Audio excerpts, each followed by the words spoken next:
जी अस्सलाम वालेकुम students. Exercise 7.2 हमारी कंटिन्यू थी और 7.2 में हम क्वेश्चन नंबर 6 तक मुकम्मल कर चुके हैं। अब क्वेश्चन नंबर 6 के बाद क्वेश्चन नंबर 7 की तरफ बढ़ते हैं। इससे पहले अगर आपने क्वेश्चन नंबर 6 तक की वीडियोस नहीं देखी हैं तो आपको रिकमेंड करूंगा पहले आप जाकर उसकी 2 वीडियोस देख लें, ताकि आपको ये कॉन्सेप्ट जो है अच्छे से क्लियर हो सके। बिकॉज हम यहाँ पर स्लोप्स के कॉन्सेप्ट को लेके चल रहे हैं और स्लोप्स की कंडीशन जो पैरेलल के लिए क्या होती है, परपेंडिकुलर के लिए क्या होती है, उन्हीं को हम यहाँ पर यूज़ करेंगे। ठीक है। सो सबसे पहले देखें क्वेश्चन नंबर 7 में यूजिंग स्लोप्स आपसे कहा जा रहा है कि आपने स्लोप्स को यूज़ करते हुए प्रूव करना है कि जो 3 वर्टिसेस दिए हुए हैं वो सारे के सारे वर्टिसेस किसके हैं, राइट ट्राइंगल के हैं। अब राइट ट्राइंगल क्या होता है इसको हम डिफाइन करते हैं। राइट ट्राइंगल आपके पास ऐसा ट्राइंगल होता है जिसके अंदर आपके पास एक एंगल 90 डिग्री का होता है। ठीक है।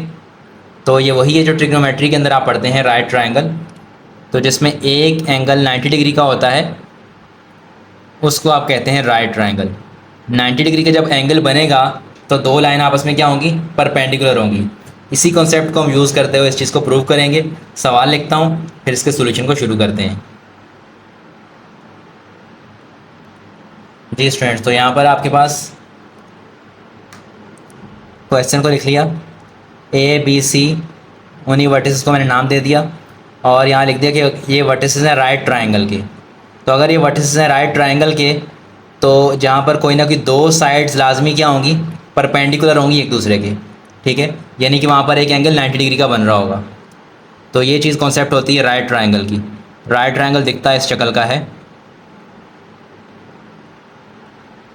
ठीक है, तो इनमें एक एंगल क्या होगा, 90 डिग्री का होगा, यानी कि 2 साइड आपस में क्या होंगी, परपेंडिकुलर होंगी। ये चीज़ क्लियर हो गई। अब वो कौन सी 2 साइड आपस में परपेंडिकुलर होती हैं ये हमें नहीं पता। हम सिंपली क्या करेंगे, स्लोप्स की कंडीशन यूज़ करेंगे। हमें पता है कि जब भी 2 साइड्स आपस में परपेंडिकुलर होती हैं तो उनके स्लोप्स क्या होते हैं आपस में, उनका प्रोडक्ट -1 के बराबर होता है। तो हम क्या करेंगे, यहाँ पर सारी साइड्स के स्लोप्स को फाइंड आउट करेंगे। फर्स्ट कर लेते हैं ट्राइंगल के अंदर ए ये है, बी है और ये सी है। तो इन सब साइड्स के इसका स्लोप फाइंड आउट करेंगे। लेट सपोज इसका स्लोप m1 है, इसका स्लोप m2 है, इसका स्लोप m3 है। ठीक है, तो हम इन सब के स्लोप्स फाइंड करेंगे। तो कोई भी 2 स्लोप ऐसे होंगे, आपस में क्या करेंगे, उनका अगर प्रोडक्ट लें, उनको मल्टीप्लाई कराएं तो आंसर क्या आना चाहिए, -1 आना चाहिए। ये कंडीशन हमें प्रूव करनी है क्योंकि क्वेश्चन में हमें स्लोप के ज़रिए प्रूव करने को कहा गया है। तो सबसे पहले हम लेट करते हैं, यहाँ पर let's m1 be the slope of line A B.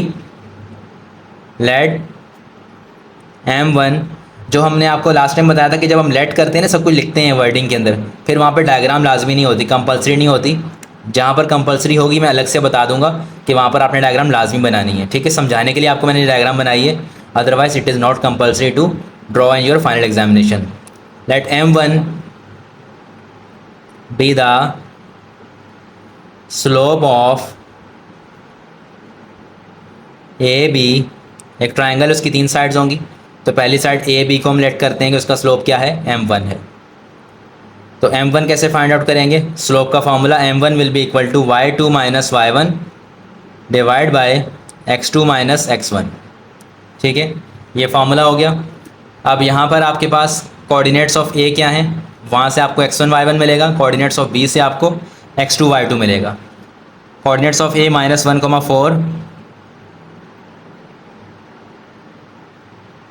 ठीक है, विच इम्प्लाइज दैट x1 आपके पास क्या है, -1 एंड y1 आपके पास क्या है, 4। Coordinates of B are -3, -6, which mean that x2 आपके पास है -3 एंड y2 आपके पास है -6। अब सिंपली आप क्या फाइंड आउट करेंगे, m1 y2 -6 -4 divide by x2 -3 minus into -1, -6 -4 कितना हो जाएगा, माइनस का 10 डिवाइड बाय -3 एंड प्लस का 1, ये आ जाएगा माइनस का 10 अपॉन माइनस का 2। So 2 1 2 and 2 5 10। m1 equal to 5। ठीक है, अब हम आगे बढ़ेंगे, स्लोप लेट करेंगे। Let m2 be the slope of let M2 be the slope of BC। M2 कैसे फाइंड आउट किया जाएगा? M2 को फाइंड करने के लिए कोऑर्डिनेट्स ऑफ B हमें चाहिए होंगे जो कि -3 और -6 हैं, एंड कोऑर्डिनेट्स ऑफ C हमें चाहिए होंगे जो कि 3, -2 हैं। तो यहाँ से हमारे पास क्या हो जाएगा? M2 का फॉर्मूला सेम ही रहेगा। M2 will be equal to y2 minus y1 divide by x2 minus x1। y2 की वैल्यू यहाँ पर क्या है? ये आपका y2 है -2, y1 -6 divide by x2 3 minus x1 -3। ठीक है, ये क्या आ जाएगा आपके पास? -2 minus minus plus 6 divide by 3 minus minus plus 3। तो 6 -2 +6 बन जाएगा 4/6। तो नेक्स्ट पेज पे लिखते हैं इसको 4/6। सो M2 इज इक्वल टू 4/6। तो यहाँ पर 2 2 ज़ा 4 एंड 2 3 ज़ा 6। M2 will be equal to 2/3। M2 find हो गया। Now let's find the value of M3। Let M3 be the slope of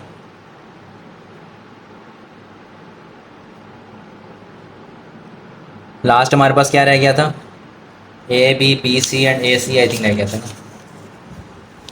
M1 slope हमने ऐड किया था यहाँ पर AB BC एंड AC। ठीक है, M2 इसको M3 का नाम दे। Let M3 be slope of AC so that M3 will be equal to y2 minus y1 divide by x2 minus x1। अब यहाँ से आपके पास AC के लिए कोऑर्डिनेट्स x1 y1 वगैरह डिसाइड कर लेते हैं। कोऑर्डिनेट ऑफ A से आपको मिलेगा x1 y1 एंड C से मिलेगा आपको x2 y2।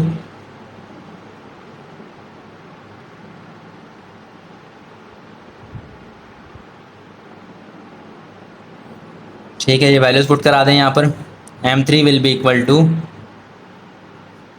y2 -2 minus y1 4/x2 3 minus into -1 -2 -6 हो जाएगा।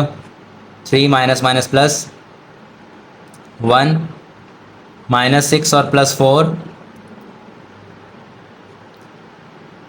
ये आ जाएगा आपके पास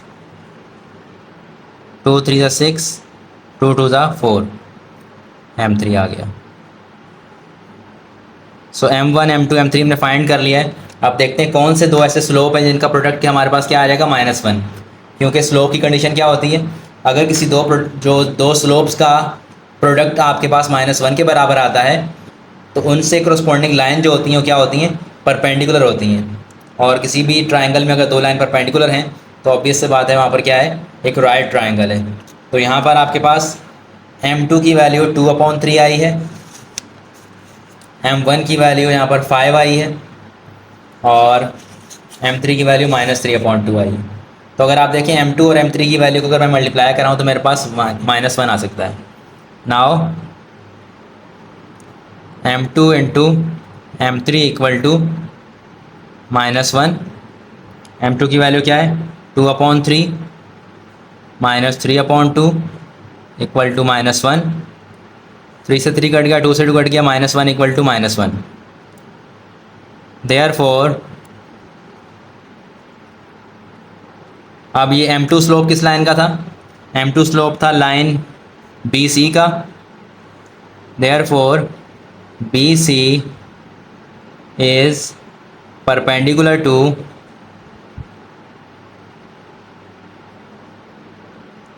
AC स्लोप M3 का था। ठीक है, BC is perpendicular to AC, hence एक लाइन परपेंडिकुलर प्रूव हो गई। Hence given vertices are of right triangle. ठीक है, ये चीज़ हमने यहाँ पर प्रूव कर दी। अब आगे बढ़ते हैं क्वेश्चन नंबर 8 की तरफ।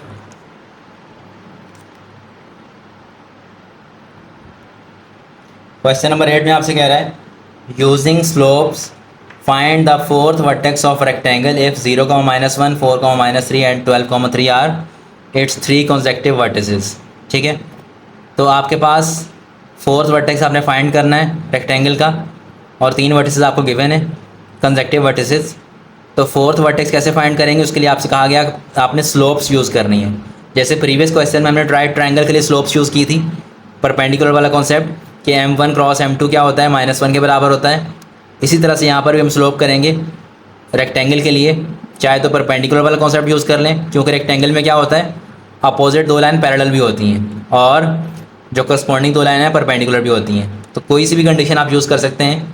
तो यहाँ पर मैं पैरेलल कंसीडर करूँगा और इसको प्रूव करते हैं। क्वेश्चन लिखते हैं, फिर इसके बाद सॉल्व करते हैं इसको। जी स्टूडेंट्स, तो अब क्वेश्चन नंबर 8 मैंने यहाँ पे लिखा है और इसमें एक रेक्टेंगल की डायग्राम मैंने बना दी। जैसे हमें गिवन था, एक 3 कोऑर्डिनेट्स गिवन थे, 0, -1, 4, -3, 12, 3 एंड फोर्थ वाला फाइंड करना था। इसके लिए मैंने x, y लेट कर लिया और इन सबको नाम दे दिए A, B, C, D के। ठीक है, कॉन्सेक्टिव पॉइंट मतलब कि इस तरह से एक जगह शुरू होंगे और इस तरह से एक जगह पे एंड होंगे। ठीक है, और यहाँ पे हमने लिख दिया वर्डिंग के अंदर let A, B, C, D are vertices of a rectangle. तो अगर रेक्टेंगल के वर्टिसेस हैं ये, तो ऑब्वियस सी बात है रेक्टेंगल में क्या होता है, दो अपोजिट साइड आपस में पैरेलल होती हैं। ए भी पैरेलल होगी सी डी के, लेंथ है किसी साइड से भी ले लो, और बी सी पैरेलल होगी आपकी ए डी के पैरेलल। ठीक है, इक्वल भी है पैरेलल भी है। सो अब पैरेलल की कंडीशन यूज़ करनी है, बिकॉज स्लोप में कंडीशन दो ही तरह की होती है, या तो पैरेलल वाली या परपेंडिकुलर वाली। तो अब यहाँ पर हम पैरेलल वाली कंडीशन यूज़ कर रहे हैं। तो अगर ये पैरेलल है, ठीक है, इनके स्लोप्स भी होंगे कोई ना कोई। स्लोप्स को लेट कर लेते हैं हमारे पास, late m1 m2 m3 and m4 be the slopes of, किसके स्लोप देते हैं इसको, m1 m2 m3 and m4। m1 किसका स्लोप हो गया इस लिहाज से, ए बी का, m2 बी सी का, m3 सी डी का एंड m4 ए डी का। ठीक है, तो रिस्पेक्टिवली। ठीक है, स्लोप्स भी हमने लेट कर लिया अब यहाँ पर। अब कंडीशन के मुताबिक आपके पास क्या है, लाइन ए बी जो है वो सी डी के पैरेलल है। अब वो अगर पैरेलल है तो m1 जो है आपके पास according to condition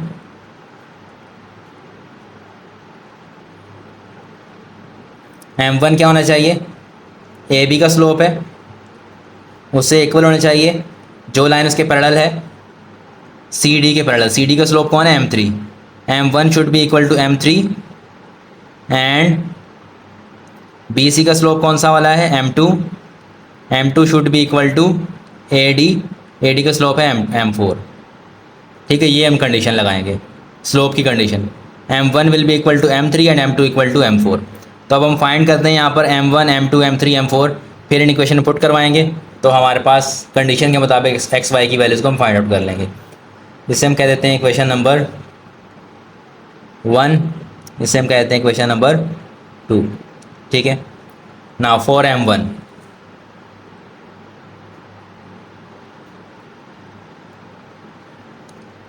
m1 will be equal to y2 minus y1 divided by x2 minus x1। So here m1 के लिए मेरे पास क्या हो जाएगा, m1 यूज़ किसको कर रहा है, m1 स्लोप किसका, ए बी का है। तो ए बी के कोऑर्डिनेट्स यूज़ करेंगे यहाँ पर। कोऑर्डिनेट्स ऑफ ए इज़, वहाँ से x1 y1 मिलेगा, x1 y1 0 and -1। Coordinates of B से मुझे x2 y2 मिलेगा 4 और -3। ठीक है, सो ये आ जाएगा आपके पास y2 minus y1 divide by x2 minus x1 minus का 3 minus minus plus 1, 4 minus 3 plus 1 minus का 2/4, 2 1 ज़ा 2, 2 2 ज़ा 4, ये आ गया आपके पास m1। ठीक है, m1 फाइंड आउट हो गया। अब आप यहाँ पर फाइंड करेंगे m2। ठीक है, यहीं पर फाइंड कर लेते हैं, स्पेस यहाँ पर काफ़ी है। फॉर m2, m2 किससे बन रहा है स्लोप? m2 स्लोप आपका है bc का। ठीक है, तो उसके लिए हम जो कोऑर्डिनेट्स यूज़ करेंगे b और c के यूज़ करेंगे। b से हमें मिलेगा x1 y1 और c से हमें मिलेगा x2 y2। फॉर्मूला वही रहेगा, b के कोऑर्डिनेट से 4 और -3 मिल गया, c के कोऑर्डिनेट से 12 और 3 मिल गया। ठीक है, so m2 will be equal to y2 minus y1 divide by x2 minus x1, 3 minus minus plus 3, 12 minus 4, 8, 6/8, 2 3 ज़ा 6, 2 4 ज़ा 8, m2 आ गया, m1 आ गया, m2 आ गया। अब हम फाइंड आउट करते हैं यहाँ पर m3 and m4।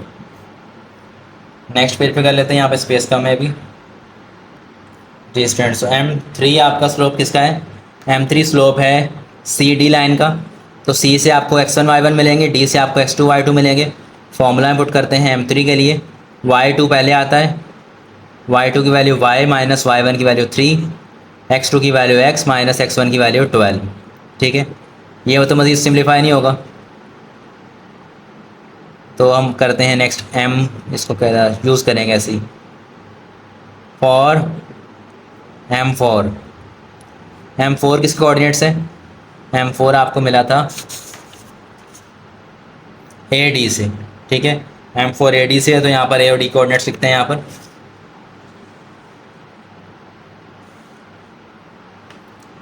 A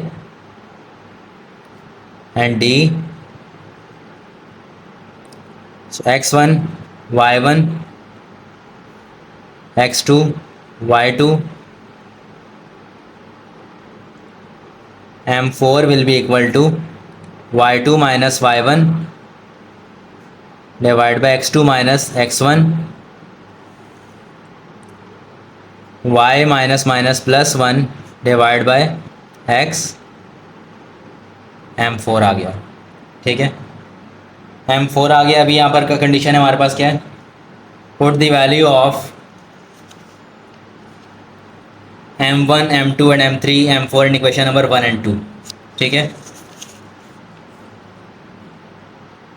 put the values of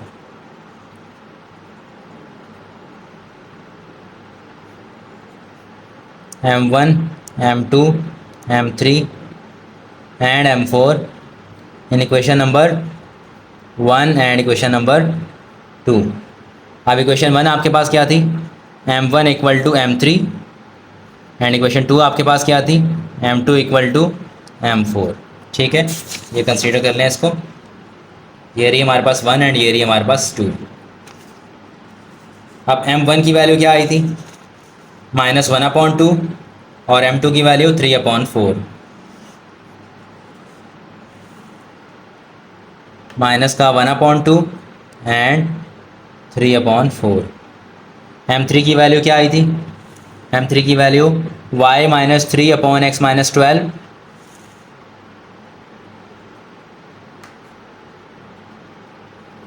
m4 की value y plus 1/x।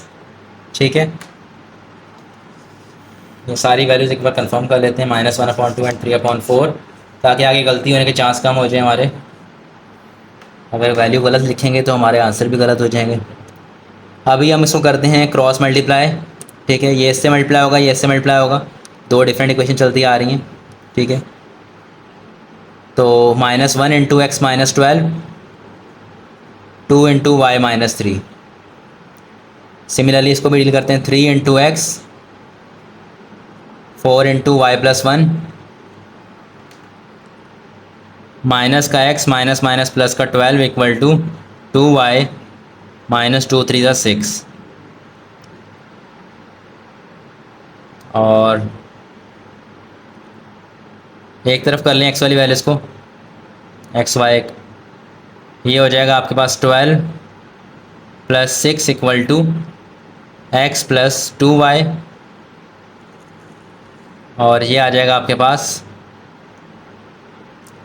x plus 2y equal to 18।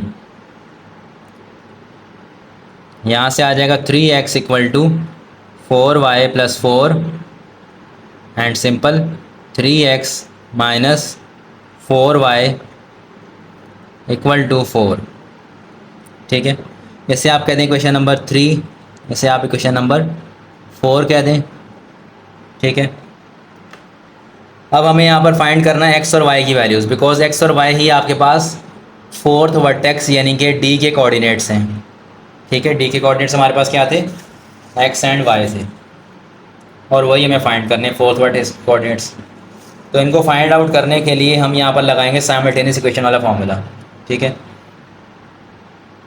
तो इक्वेशन नंबर 3 को मल्टीप्लाई करवा लेते हैं 2 के साथ, देन इसको ऐड करवा लेते हैं इक्वेशन नंबर 4 के अंदर। तो यहाँ से एक वेरिएबल ख़त्म हो जाएगा, एलिमिनेशन तरीका होता है जो, और वहाँ से हमें x की वैल्यू निकल आएगी। जब x की वैल्यू निकल आएगी तो वहाँ से हम y की वैल्यू निकाल लेंगे।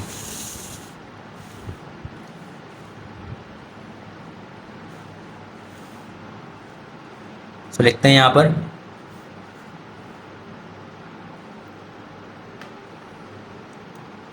मल्टीप्लाई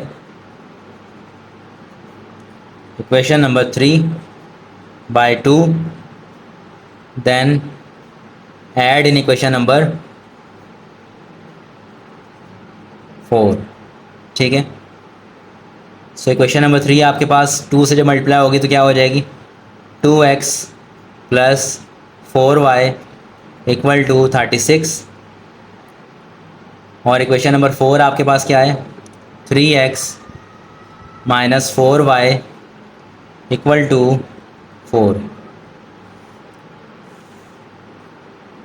ऐड किया हमने, सिंपल, कोई साइन चेंज नहीं होगा। 5x, ये कट गया, 40, so x will be equal to 40 upon 5 and x will be equal to 5 8 40। x find out हो गया। इस x की वैल्यू को पुट करवा दें इक्वेशन नंबर 3 के अंदर। Put x equal to 8 in equation number 3। So 3 implies that 8 plus 2y is equal to 18, 2y is equal to 18 minus 8 and 2y is equal to 18 minus 8 करेंगे तो बच जाएगा 10 and y is equal to 10 divided by 2 and y is equal to 5। सो हमारे पास क्या आ गया, so the required vertex, the fourth vertex